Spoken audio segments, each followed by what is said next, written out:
Hi, I'm Anamika Bharali, and I'm here with my team Shruti Mundargi and Sanya Kapoor.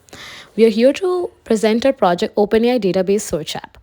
What we have done is we've used the US SEC data and created an app where people can search anything related to the 150 forms found on the website. To reduce the size of the data, we have generated embeddings for each form and stored it in a vector database called Pinecone. And we've also created a login page where a user can create a username and password and safely log in into this app and search any form they want to. So we'll start with the login. I've already created a initial login for myself, but we can also use the sign up button for the same.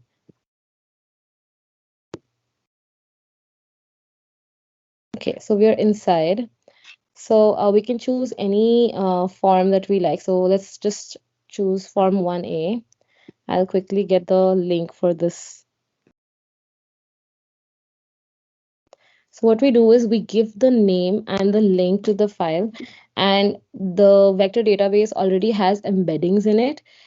This way it does not have to store a lot of data, and we can search the whole content of this PDF. So as you can see, the whole PDF is visible here. Um, Regarding the pipeline of this project, my teammates will continue over.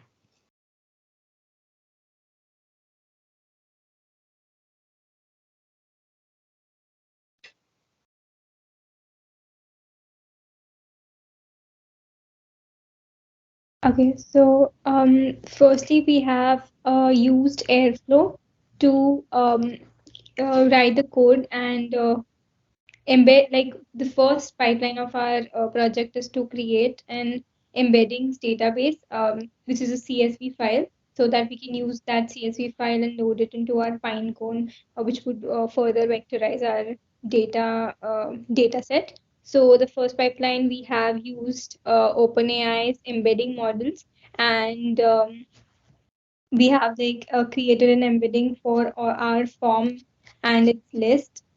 Um, so here is the Airflow for it. We have uploaded it on Airflow. Okay, and now the next part of it is Pinecone, which my teammate Samya will explain.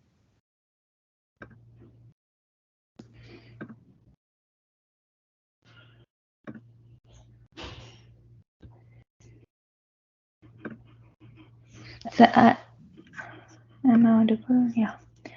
So I'll be taking you through the second part of the pipeline, the second pipeline.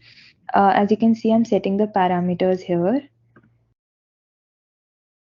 and using these parameters, we will be um, creating our own Pinecone vector database.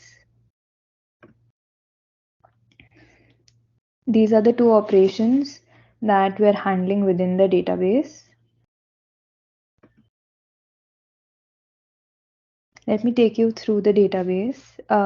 We are setting the parameters here. You can manually set them when we run the code, but when we run the Airflow pipeline, but you can also set them here. Then, as you can see, this is the first operation where we are loading the data in our Pinecone.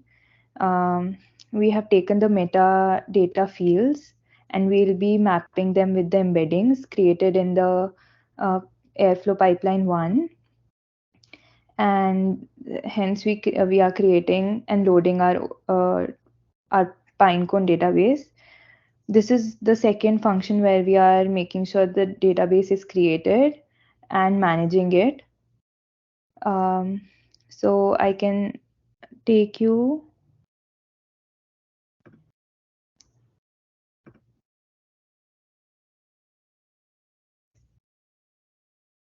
Yeah, and I'll ask Shruti to share her screen and show you how the Pinecone database looks like with all the metadata fields.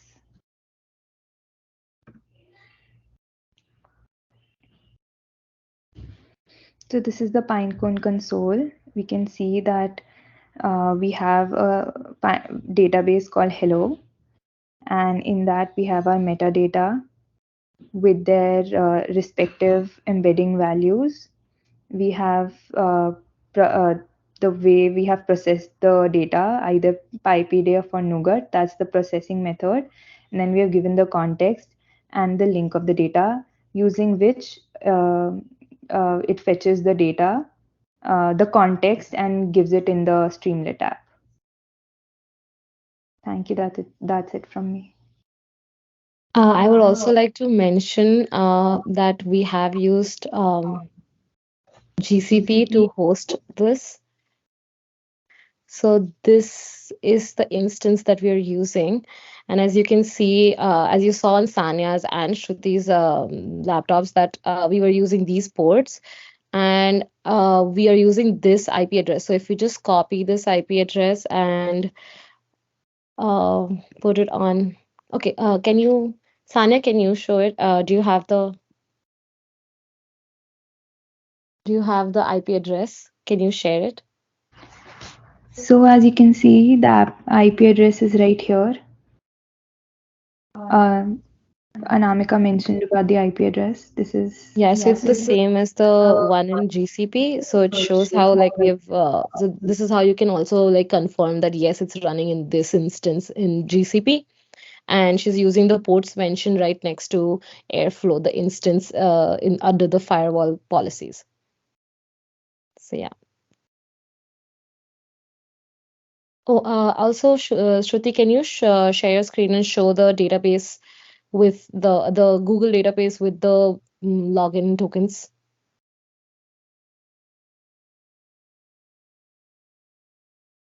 So as you can see here, I use the username Anamika. Right next to it is the JWT token created. So we have used we have created different uh, user logins and anything with, and all the passwords are converted into JWTs. I can show the code to that. Shruti, can you open up mm, GitHub?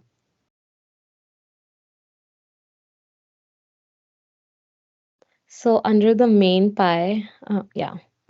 So if you just scroll down. So as you can see, we have created a secret key. The secret key is created by the laptop that's creating the whole thing. Access token expire minutes 300 shows the amount of time the access to that Streamlit app will be active.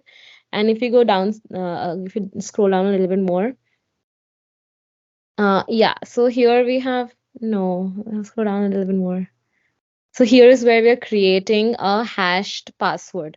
So you type in a normal password, you type in your username in plain English, press the sign up button, and it creates a hash password on its own. So it does not, you cannot see it on the Streamlit app, but in the back end it happens. So yeah, that is it. I hope you liked our project. Thank you so much.